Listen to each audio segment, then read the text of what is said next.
एक बहुत बड़ा सवाल ये लोग अक्सर चर्चा करते हैं कि महाभारत को घर में नहीं रखना चाहिए। तो रामायण के लिए कहते हैं कि रामायण को रखना चाहिए, महाभारत को नहीं रखना चाहिए। आप क्या मानते हैं? और हमारे जो किताबें हैं उसमें क्या ऐसा कुछ इसके बारे में बताया गया है? देखिए, जैसा कि मैंने अभी बताया था, महाभारत इतना अद्भुत ग्रंथ है, इतना महान ग्रंथ है, दुनिया का सबसे बड़ा महाकाव्य, दुनिया का सबसे महाकाव्य बड़ा, और उसको इतिहास कहते हैं। भागवत तो पुराण है, महाभारत इतिहास है। इति ह स्फुटम आसह इतिहास। जैसे दुनिया का सबसे प्राचीनतम काव्य है श्रीमद् वाल्मीकि रामायण। वेदों के बाद, वेदोपनिषद के बाद सबसे प्राचीन कोई ग्रंथ विश्व में है तो श्रीमद् वाल्मीकि रामायण है।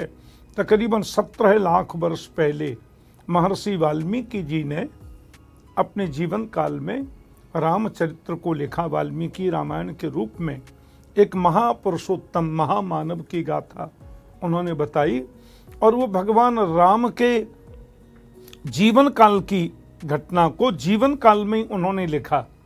क्योंकि वहाँ वर्णन आता है, जब नारद जी महाराज वाल्मीकि मुनि के आश्रम पे गए तो वाल्मीकि मुनि ने कहा, मैं ऐसा कुछ करूं, क्या करूं बताइए। तो बोले, आप रामचरित्र लिखो। बोले, राम कौन?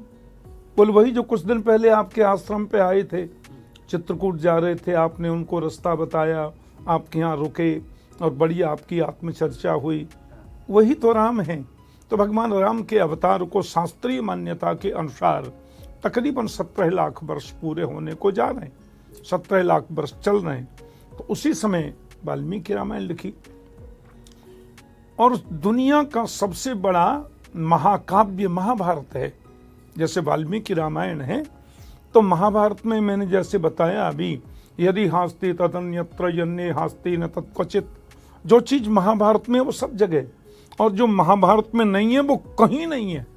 चाहे वो आत्मज्ञान की चर्चा, चाहे कर्मयोग की चर्चा, चाहे नीति की चर्चा, चाहे राजनीति की चर्चा, मैं आपको क्या बताऊं, ज्ञान और विज्ञान सब महाभारत में है।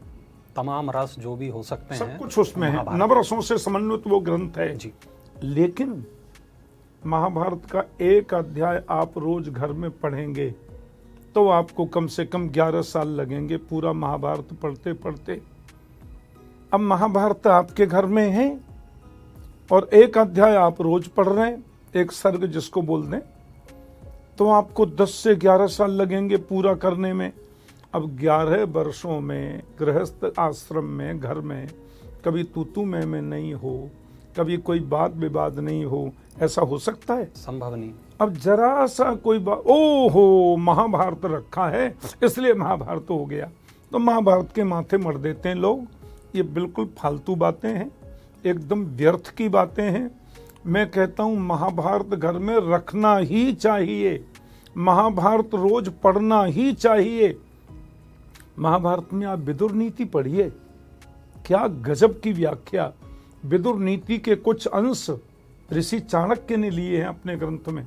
चाणक्य नीति है ना हमारे यहाँ, वो तो अभी के हैं, कुछ 100 वर्ष पहले के। तो महर्षि चाणक्य ने सबसे ज्यादा प्रभावित होकर विदुर नीति से चाणक्य नीति लिखी। तो आप शांति पर्व पढ़िए महाभारत का, क्या गजब की व्याख्याएं हैं। आप उद्योग पर्व पढ़िए महाभारत में, क्या गजब की व्याख्या। आप विज्ञान के बारे में महाभारत में देखें तो कैसे विज्ञान की व्याख्या है। वायव्यास्त्र, पाशुपतास्त्र, आग्नेयास्त्र, ब्रह्म जिसको परमाणु अस्त्र कहते हैं वही तो ब्रह्मास्त्र है, एटम बम जिसको कहा जाता है। इन सब का आविष्कार कैसे हुआ? महाभारत। अध्यात्म चिंतन, आत्मचिंतन, आत्मज्ञान, गीता जैसा कोहिनूर महाभारत में ही तो है। तो महाभारत जरूर घर में रखनी चाहिए, और ये लोगों के मन की भ्रांति है कि महाभारत घर में नहीं रखनी चाहिए। महाभारत भी रखें, रामायण जी भी रखें, क्योंकि महाभारत रख लिया तो श्रीमद् भगवत गीता उसमें आई गई, और भागवत जी भी रखें, और केवल रखें नहीं, सायंकाल भोजन आदि से निवृत्त होकर सब लोग जब सोने लगे, एक व्यक्ति बैठकर पढ़ करके सुनाओ, सब बैठ करके सुन लो। आधा पौना घंटे में दिन भर की थकान दूर, रात को नींद बड़ी सुंदर आएगी और सुप्रभात बड़ा मंगलमय होगा। इसलिए महाभारत रखना ही चाहिए घर में।